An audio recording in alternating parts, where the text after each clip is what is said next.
Voilà, bonjour les cinquièmes. Alors, on retourne en chimie et on était arrivé au deltage zéro molaire standard d'une réaction et on avait vu qu'il y avait trois façons de calculer cette variation d'enthalpie molaire standard, soit en laboratoire, c'est assez long et fastidieux parce qu'on a pas mal de manipulations à réaliser, et on avait vu dans la dernière vidéo qu'on pouvait le calculer via les énergies de liaison qu'on retrouve simplement dans des tables. Alors, je vous avais donné une petite prépa à réaliser avec les énergies de liaison. On va la corriger ensemble. Donc celle-ci ne sera évidemment pas cotée vu que je ne saurais pas la vérifier. Et ensuite, on fera le dernier point ici via les variations d'enthalpie standard de formation. Alors, allons corriger la prépa de l'autre fois. Donc ça, c'était l'exercice résolu. Tac, tac, tac. Et je vous vais demander d'essayer de calculer le deltage 0 molaire pour cette réaction de 2HI plus Cl2 qui réagit et donne 2HCl et I2. Alors, pour calculer le deltage 0 molaire via les énergies de liaison, première étape, on doit réécrire cette équation avec les molécules développées pour avoir plus facile à compter le nombre de liaisons que l'on a. Alors, si je la dessine, j'obtiens quelque chose comme ceci. Donc on a 2HI, vous voyez qu'on retombe ici sur une formule de Lewis, mon I qui a tous ces doublets électroniques autour de lui, qui ne sont pas spécialement utiles dans ce genre d'exercice, mais notons-les comme ça on est irréprochable. Donc 2HI qui réagit avec un Cl2 pour donner 2 fois HCl et I2. Si vous avez écrit par exemple pour HI, HI, et puis encore une autre molécule à côté de HI, c'est très bien. Si vous préférez mettre un 2 devant, il n'y a pas de souci, du moment que vous êtes bien conscient qu'on a 2 fois cette molécule-ci. Alors, dans le calcul, on va regarder donc toutes les énergies de liaison qu'on a dans les réactifs. On va les additionner, ce sera notre première partie du calcul. Ensuite, on va faire le même calcul pour tout ce qu'on a comme énergie de liaison dans les produits, et puis on fera la soustraction. Alors, 2HI, normalement c'est 2 fois 299, et la liaison ClCl, elle est là qu'une seule fois, c'est 243. Vous devez donc trouver pour les énergies de liaison de vos réactifs 841. Pour les produits, on a 2 fois la liaison HCl ici, donc 2 fois 432 si on va regarder dans les tables, et une fois la liaison II qui vaut 153, et donc si on additionne tout ça, on trouve 1017 kJ par mol. Si je fais donc le premier moins le deuxième, j'obtiens moins 176 kJ par mol. Donc vous étiez censé obtenir cette valeur avec une valeur négative, donc pour mon deltage 0 molaire, ce qui signifie quoi? Si j'ai un deltage négatif, plus petit que 0, c'est que ma réaction, elle est exothermique, donc elle dégage de la chaleur. Alors ce qui est intéressant maintenant, c'est que j'ai un deltage 0 molaire, et on a standard, pardon, et quand on a ça, on peut comparer des réactions entre elles. Donc si je compare cette réaction-ci, où je fais réagir de l'iodure d'hydrogène avec du dichlore, eh ben, on sait que ça va dégager de la chaleur, on voit que ça va en fait dégager 176 kJ chaque fois qu'il y aura une mole qui va réagir. On peut comparer ça avec la réaction qu'on avait vue avant. On avait vu la réaction du méthane qui réagissait avec du dioxygène, et on avait trouvé que ça avait un deltage 0 molaire de moins 814. Ça veut dire que celle-ci, elle est encore plus négative, donc elle est encore plus exothermique. Donc si je compare les deux réactions entre elles, cette réaction avec le méthane, qui est en fait la combustion du méthane, elle va produire beaucoup plus de chaleur que notre petite réaction avec l'iode, etc. Donc ça nous permet, quand on a calculé le deltage 0 molaire standard, de pouvoir comparer des réactions entre elles. Donc typiquement ici, on voit que cette dernière réaction, elle est moins exothermique. Si je mesure, la température, elle va augmenter, oui, mais moins que si je fais la combustion du méthane comme vu précédemment. Ça va? Alors, on va maintenant voir la troisième technique pour calculer un deltage 0 molaire. Donc, première technique, c'était en laboratoire. Deuxième technique, avec les énergies de liaison qu'on trouve dans les tables. Et la troisième technique, c'est via les deltages 0 de formation. Donc ça, c'est une variation d'enthalpie standard. Et le petit f, ça veut dire formation. Donc la première question qu'on va se poser, c'est qu'est-ce que c'est ce petit deltage 0F? Donc qu'est-ce que c'est une variation d'enthalpie standard de formation? Alors dans la nature, à l'état naturel, les atomes, ils ont un état dans lequel ils sont le plus stables. Il y a vraiment, chaque atome, on va dire, il a sa particularité. Par exemple, si je regarde l'hydrogène, le plus stable, si le H il peut choisir, il va préférer être sous forme de gaz, et sous forme, la molécule, ce sera H2 gazeux. Donc l'hydrogène, à l'état naturel, le plus simple qu'on peut trouver, c'est H2. Si je prends un autre atome, le fer par exemple, son état le plus stable, ça va être l'état solide, et donc on va le doter Fe avec un petit S pour dire qu'il est solide, etc., etc. Donc quand on prend un atome donné, il va avoir son état stable qu'on ne peut pas décider. C'est comme ça, c'est une observation. Alors dès qu'on observe des molécules où il y a plusieurs atomes différents, donc je sais pas moi, MgCl2, on a du Mg avec du Cl, donc s'il y a plusieurs atomes, là ça se complexifie un peu et on n'est plus dans l'état le plus stable de l'atome. Donc si je reprends MgCl2, Mg il a son état le plus stable, son truc à lui ça va être d'être solide en l'occurrence, vous ne pouvez pas le savoir, ça c'est moi qui vous le dis, et le chlore, lui ça va être l'état gazeux le plus stable. Donc si je prends MgCl2, ben là on ne sait pas être en même temps solide et gazeux, donc ça se complexifie un peu. Et en fait pour créer une molécule, ben, je dois faire réagir des atomes entre eux. Donc en fait, si je veux créer une molécule, il me faut une réaction pour la créer, cette molécule. Prenons un exemple, ce sera peut-être plus clair.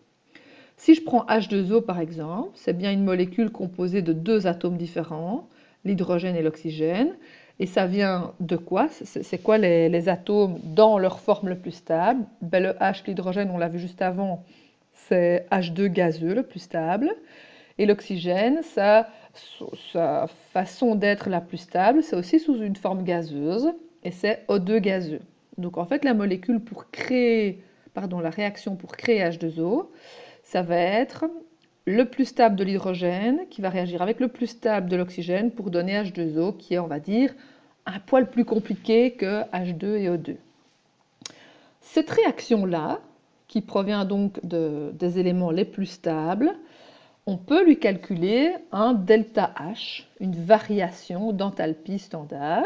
Donc, je peux calculer la variation d'enthalpie standard de cette réaction. Et comme ça forme H2O, eh ben, ce delta H standard, cette variation d'enthalpie standard, si elle forme H2O, on dira que c'est la variation d'enthalpie standard de formation de H2O. Vu que dans cette réaction, je forme H2O, et donc le delta H que je vais calculer, ce sera le delta H de formation. Et ce delta H, on va le noter delta H0F, comme je vous l'avais déjà cité dans le titre.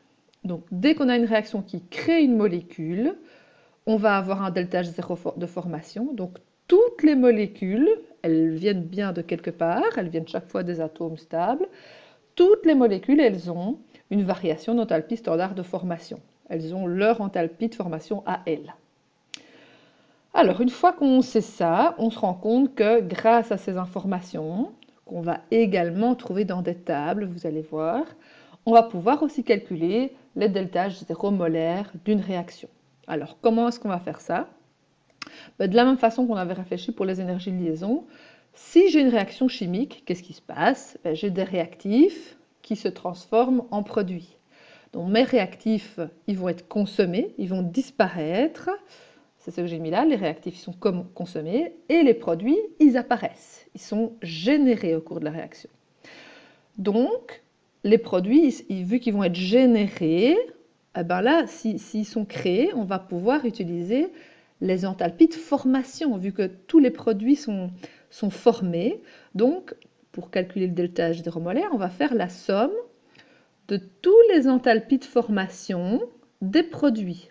On va additionner tous les produits qui sont générés, on va regarder c'est quoi leur enthalpie de formation, on va faire la somme de tout ça. À ça, il faudra enlever les réactifs, vu qu'eux, ils n'ont pas été générés, ils ont été consommés, donc eux, ça va être l'inverse. Je vais devoir enlever toutes les enthalpies de formation des réactifs. Et grâce à cette formule, on va pouvoir regarder de nouveau qu'est-ce qui se passe au niveau de l'énergie à l'intérieur des molécules, et c'est notre delta H0 molaire standard. Donc vous voyez que la formule, Ça a l'air compliqué, mais ça ne l'est pas vraiment. Et en plus, elle ressemble très fort à celle des énergies de liaison. Seule grosse différence, vous pouvez mettre un gros attention dans vos notes, c'est que pour les énergies de liaison, c'était réactif moins produit. Si je rebobine, tac, tac, tac, tac, tac. Ici, sont les réactifs moins les produits, la somme de tous les trucs des réactifs moins toutes les énergies de liaison des produits. Alors que ici, dans ce dernier cas, ce sont les produits moins les réactifs. Ça va? Mais sinon, la formule est tip-top la même. Tout à l'heure, on parlait d'énergie de liaison, donc on a mis énergie de liaison ici tantôt. Et maintenant, ce sont les delta H0 de formation. C'est notre dernière technique pour calculer le delta H0 molaire. Ça va? Donc, dernière façon de calculer ce delta H0 molaire. Et vous allez voir qu'en fait, c'est la façon la plus rapide, celle-ci, pour le calculer. Et en général, les élèves préfèrent celle-ci parce qu'elle est assez simple également. Alors, où est-ce que je trouve cette delta H0 de formation? Ben, de la même façon, on va les trouver dans des tables. Et vous avez cette table dans votre livre en page 268, 269 et 270. Alors là, j'ai fait une photo de la page 268, par exemple. Donc vous avez ici bien les enthalpies standards de formation, qu'on écrit delta HF avec un petit 0, ici qui est vraiment écrit en petit, qui sont à 25 degrés et 1 atmosphère, 1013 millibars c'est 1 atmosphère. Donc c'est bien des conditions standards. Alors, vous voyez que ici c'est organisé d'une drôle de façon. On va regarder par exemple pour le premier atome, ici l'atome d'aluminium. Eh ben, son enthalpie, enfin pardon, son état le plus stable, l'aluminium, quand il est tout seul, ça va être l'état solide. L'aluminium, c'est ça son état favori. Et donc, c'est quoi l'énergie de la formation de l'aluminium solide? Ben, il n'y en a pas évidemment, parce que ça voudrait dire que je regarde la formation qui part de l'aluminium solide vers l'aluminium solide. Ben, il n'y a pas de réaction. Donc en fait, chaque fois que vous avez l'atome le plus stable, sous sa forme la plus stable, comme ici solide, ben pour former ça, vous n'avez pas besoin d'apporter de l'énergie. C'est déjà la partie la plus stable. Donc il y a zéro énergie à apporter pour que l'aluminium solide devienne solide, vu que c'est ça son état le plus stable. Oui, je n'ai pas d'autre façon de le dire. Par contre, dès que vous allez avoir des molécules qui contiennent de l'aluminium, ben, par exemple ici AlCl3, je vais devoir prendre de l'aluminium solide, je vais devoir prendre du chlore qui lui aime bien être gazeux, faire réagir ces deux-là ensemble, et là je peux calculer un delta H0 de formation. Et vous voyez par exemple qu'ici ce sera moins 704 kJ pour une mole. Donc pour chaque molécule, vous allez avoir une valeur, et ce sont ces valeurs-là qu'on va utiliser dans notre calcul ici. Ça va? Alors, votre page 268, elle est organisée comme suit. Donc, vous avez chaque fois l'atome. C'est organisé par ordre alphabétique, donc l'aluminium, et puis l'argent, des molécules qui contiennent de l'argent, et puis l'azote, plein de molécules qui contiennent de l'azote, etc. Il y a une deuxième colonne. La page 269, c'est pareil avec la suite de l'alphabet. Et alors, à la page 270, ils ont organisé ça dans un autre petit tableau où ils ont décidé ici de mettre uniquement les molécules organiques. Organique, ça veut dire qui contiennent du carbone. Donc tout ce qui contient pas mal de carbone, c'est repris à la page 270. Ça va? Donc par exemple le CH4 gazeux. On retrouve ici son delta H0 de formation. Donc quand vous faites vos exercices, regardez bien jusqu'à la page 70 parce que très souvent les élèves ils se disent « Ah, je veux par exemple chercher CH4 ». Ils vont aller chercher dans le carbone qui est, je ne sais plus où il est, ici. Ils vont me dire « Ah, ben, le CH4 il n'est pas là ». Donc il ne faut pas oublier d'aller voir cette page 270. Ok? Alors, on va faire un petit exemple qui sera plus parlant. On va reprendre la même réaction que celle de la fois passée, avec le CH4, 2 oxygènes, CO2 qui donne aussi 2 H2O. Et on va le calculer avec delta H0 de formation. Alors, je vais vous mettre directement la chose comme ça, mais comme je n'aurai pas le temps de tout faire dans la vidéo, je vous laisserai le lire attentivement et on reprendra là-dessus la fois prochaine. Donc, on prend notre formule, on va regarder tous les delta H0 de formation des produits, moins celle de tous les réactifs. Et on va faire le calcul de nouveau en deux parties. D'abord tout ce qui se passe dans les produits, tout ce qui se passe dans les réactifs, et puis je fais la soustraction. Seule grosse différence, donc par exemple ici, je dois d'abord prendre mes produits, donc le CO2, et il faut faire attention à ce qui est mis entre parenthèses, et ça c'est nouveau. Par exemple ici c'est gazeux.